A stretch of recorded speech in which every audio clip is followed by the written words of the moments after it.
All right. So I don't know who's in here right now, and I'll end up saving this and posting it on my Twitter page and my YouTube page.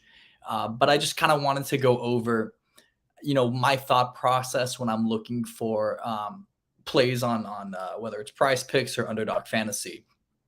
Um, the reason I'm doing this is because I see, a lot of people finding very profitable plays on these sites, and I was always wondering, they wouldn't often show up on the EV page, especially on Underdog, or especially for Underdog. And I was wondering, where is everyone finding this? Uh, how do I know if it's profitable or not? If I see a play like this, right, and they have it at two, when all of the main books have it at 2.5, it's like, how do I know if two is still a good line? So, I kind of did a little trial and error. And I think I came up with a pretty good idea that I wanted to share with you guys.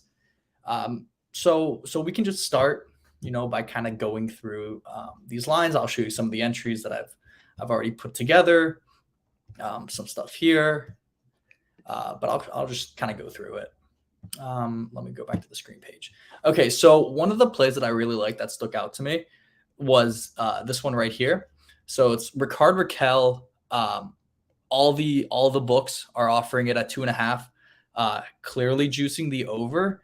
But if you put that into the no vig calculator, I think I might have done that one. We'll see. No. So if you put into the no vig calculator, you can see we'll just take DraftKings. They're known as a pretty sharp US book when it comes to player props. So we'll take minus 135 and plus 105.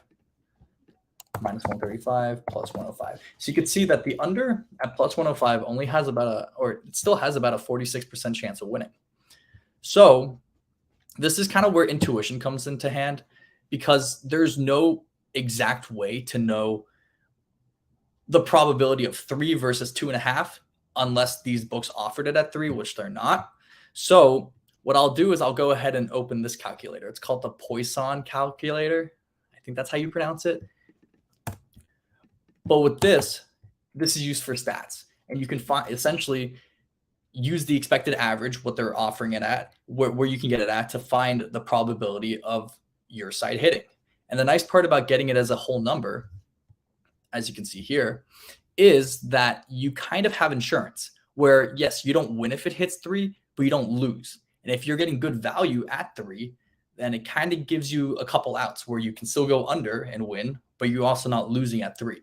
And in hockey, most players don't shoot the puck 10 times a game. So often you're going to win or lose by half a shot. So what I'll do is I'll take the 2.5 and I'll put it into here, into the expected average. And I'll take what we can get it out of here. Okay. The thing is, though, is, they're juicing the over. So we can kind of adjust with this. And we'll say, let's just put it at like 2.7 or something like that. By doing that, it shows what the probability of it, going exactly 3 shots, at least 3, or at most 3. So at most 3, it's gonna happen 71.41% of the time. This would be your expected value on a play like that. Now, like I said, it kind of takes a little bit of intuition. There's no exact numbers. So you kind of have to just use your head and be like, oh, well, clearly if, the under on books like MGM, DraftKings, FanDuel, they're giving it close to plus 100. We're at plus 105. The fact that you can get an extra half a shot as insurance and taking it for minus 119 if you put into a 5-pick or a 6-pick, to me seems very profitable. And that's a play that I would take, every single day. And I think I did right here. Exactly. I'll show you guys the hurdle one. Let me go back to the screen page. And we'll just go here. So we're kind of running into the same thing. We're looking at 2 instead of 2.5. 2.5 pretty much across the board. They're offering it at about, plus 105 to plus 110. Barstool being the best value on the over at plus 110. But for the most part, we're looking at that like plus 105 range. So instead of taking the over at, at plus money, which whatever, it's plus money, that's great. You're taking it at 2, giving yourself that insurance where if it does land on 2, you're not losing, you're pushing. And we can kind of plug that into the same thing. So if we want to go expected average at 2.5 and we're taking it at 2, we can do, 2.4, we'll call it, right? So at least 2 is going to give us minus 224.21. So getting it at 2 has a lot of value. Now this does take into account pushing and winning, but that means you don't lose. Therefore, it's, in my opinion, a very profitable play.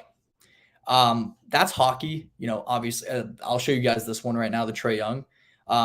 But yeah, I mean, when it comes to shots, receptions, and stuff like that, often you do win or lose by half a reception, half a rebound, or that's for basketball, but half a shot, which is why it's so important to capitalize when you can get that little bit of extra value. Even if you are getting worse odds, when it comes to something like underdog, you have to parlay it. So you're trying to just find an edge on every single play, which makes it profitable. So we'll go to NBA, go to assists. Where is it? Here we go.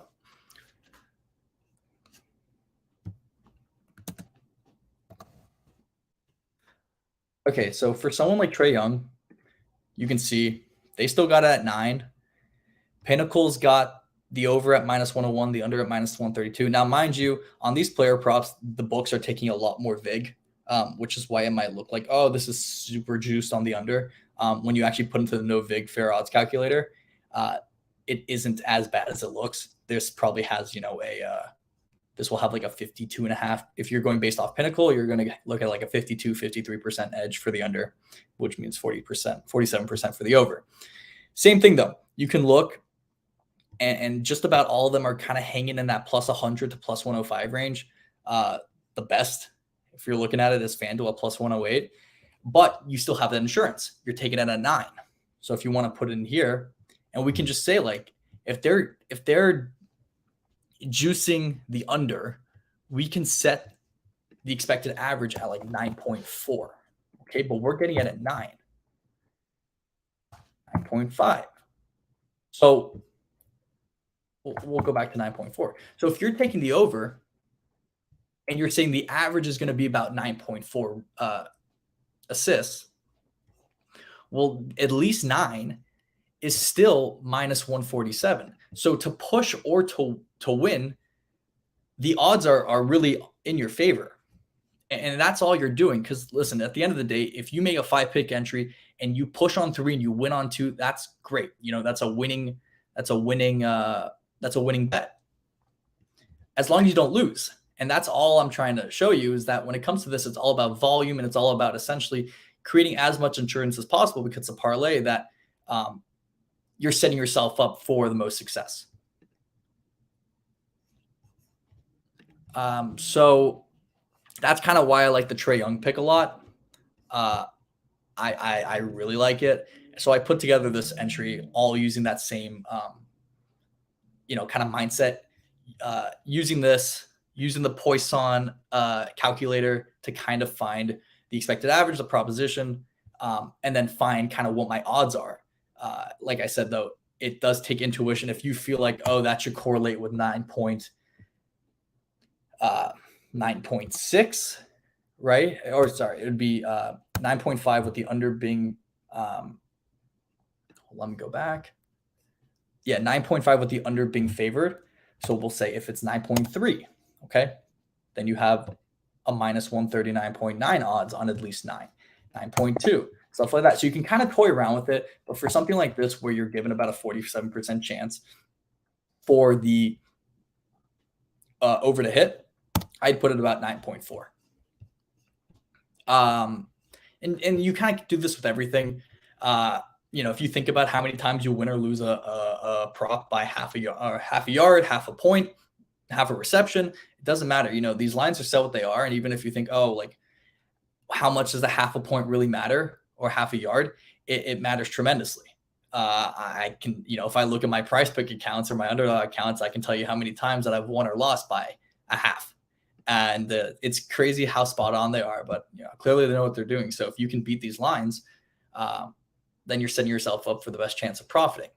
So the cool thing though is if you want to actually determine or figure out your EV on these parlays, you can go to the calculators and you can go to, so I have the parlay calculator right here.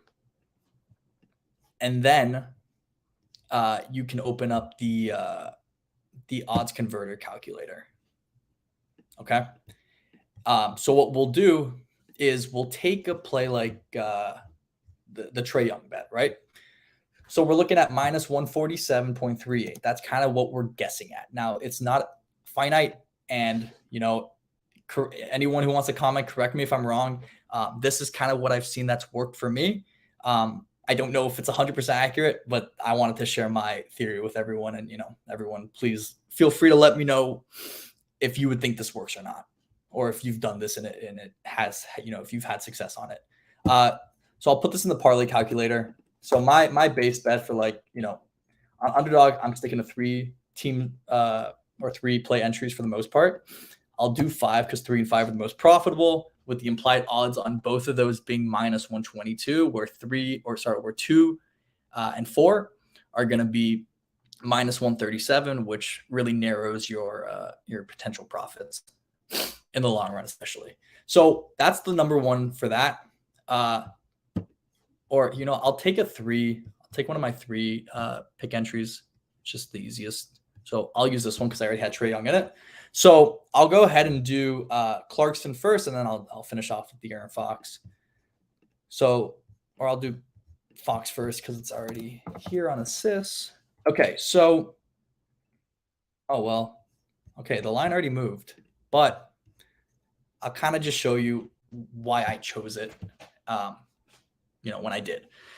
You could see we're looking at slightly favoring the under, but it's very close. Once you take away VIG, it's very close. It's maybe a 51.5% edge for the under there. Here, you know, we're talking about the same. Okay, they're favoring the under by a little bit, so we can set the over under at, we'll call it 7.4. Okay, kind of similar to the one before. So we'll go back to this calculator. We'll put at 7.4. We'll put what we got it at 7. At least 7 gives us a minus 155.31 odds of hitting it. Now that includes a push, so keep that in mind. But, you know, a push is a win. So I'll take that. I'll put it back into the parlay calculator. Okay, and now the last one we're going to be looking at is Jordan Clarkson. Okay, so we'll go back here. We'll go to rebounds. Where is rebounds? Okay, so we got it here. Check up Clarkson. Okay, and right now for this one, we're looking at same thing, 4. Okay, now this one is being a little more favored. It's still pretty close, but we'll set this one, you know, to be conservative. We'll say it's 3.7, 3.65. Okay, so we'll go back in here, 3.65 with what we're taking it at there, and we're taking at most. Okay, we're taking at, let me see if this makes any difference. Okay, so we'll set it for 3.7. Okay, so we're taking at most at 4. Okay, so at most there's a 68.72% chance of it hitting 4 at the most, which means you can push or you can win if it goes below 4. But let me just double check that it all works out. I mean, if we really want, we can set it at 3.8. Okay, still gives us very strong value, as you can see, going up there. So expected average, we'll set at 3.8. We even do 3.9. It doesn't really matter. You can put that into the calculator, and you can see that the odds that we're getting, oh, sorry, I got to change it to minus. Okay, so the odds that we're getting right now are going to be plus 325. All right, so at 325, the parlay on underdog is going to be paying plus 500. It's 6x, but that includes your principal, so you're really getting 5x. So it'll be plus 500. So all you do is you take this odd, okay, and you put it into this,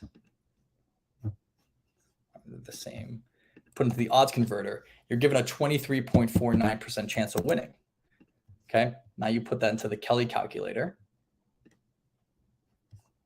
and you show the odds or the win percentage. You put the odds, or actually we can do a different calculator. We'll do the, no, not that one. Which one was it?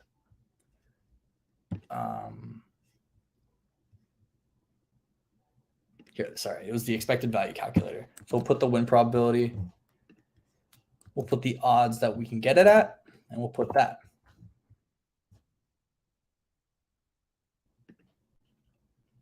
Hang on one second. Oh, I'm sorry. It's that.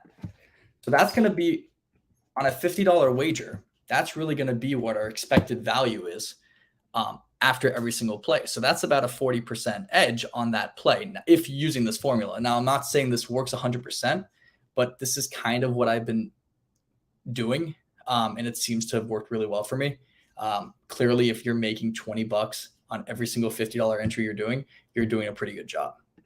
But I'm still going to toy around with this. I'm going to still see if it works. But I just kind of wanted to get out there and show you my thought process, because I know a lot of people have asked, how do you do this? What do you decide which place to make or not? And sometimes it's like those hidden gems. They're not always the ones that are going to show up on the EV page or the art page. Often when it comes to underdog, you're not going to find them on the EV page. You'll find them on the middle page, especially if you're taking quarterback over under passing yards.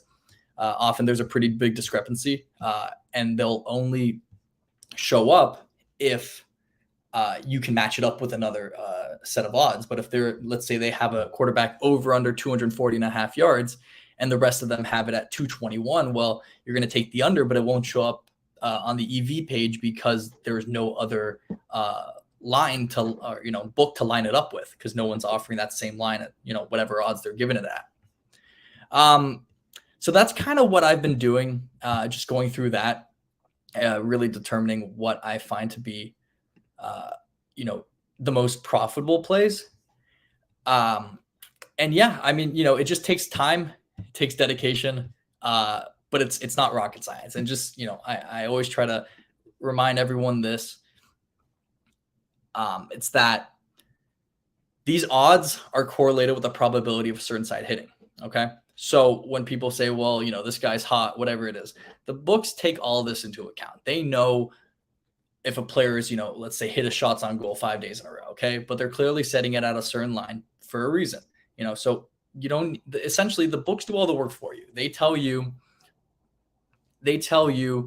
all the things that you never thought you would know, and they fix it into the odds. So you can't beat the odds, but you can't beat the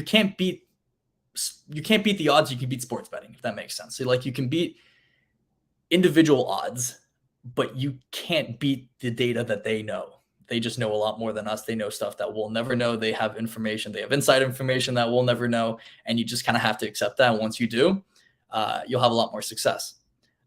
And I know, a lot of people, including myself, have kind of been up and down for the last few weeks or so, a month or so. Just, understand variance is real. You could flip a coin 1,000 times and that coin, it being favored in your direction every single time, and you could still be down after 1,000 flips. I saw this very interesting thing, and it's true. It's like when it comes to card counting or EV betting, whatever it is, day to day, bet by bet, you're flipping a coin. Okay. You don't know. Okay. And you could have 20% edge on every play you make, and you could still lose every single hand. Okay. It's not impossible. Is it uncommon? Sure, to lose every single one, but it's definitely possible. So day to day, bet by bet, you're flipping a coin. Okay, you're essentially flipping a coin, and it's close to 50-50. However, in the long run, once it starts to pan out and the math starts to go in your favor, you will end up being profitable. So don't lose faith after a week or two or a month or even a couple months, because these stretches can last for a long time, and that's kind of why it's so important and why everyone always reiterates the fact that you need to just place volume, because that limits the potential of variance. Yeah, you could have more swings day to day, but in the long run, it's definitely possible. So this is kind of what my thought process is. You could also just keep it a lot easier and just be like, okay, look at this play and be like, okay, it's 4, here's 3.5, but they're definitely favoring the under or the over. I'd stay away from it. But if it was like plus 105 or plus 100 or minus 102 or something like that, I would definitely take that. You don't have to go through all the other calculators. You can kind of just do that and use basic intuition to be like, okay, I'm getting essentially, I'm giving up 20 cents of value, 25 cents of value, but I'm getting a whole half of rebound up, which is your insurance to not lose on 4. That's about it. I'd be more than happy to answer any questions if anyone has any. Like I said, I don't really know who's on right now. This will be saved onto my Twitter account, so you guys can always look back and check it out. But besides that, that seems to be it for me. I definitely love the screen page. I think it's been great. It's definitely helped me out a lot because there are lines that you just won't see on the EV page, especially if you're looking like the night before for NBA spreads, over-unders, and stuff like that.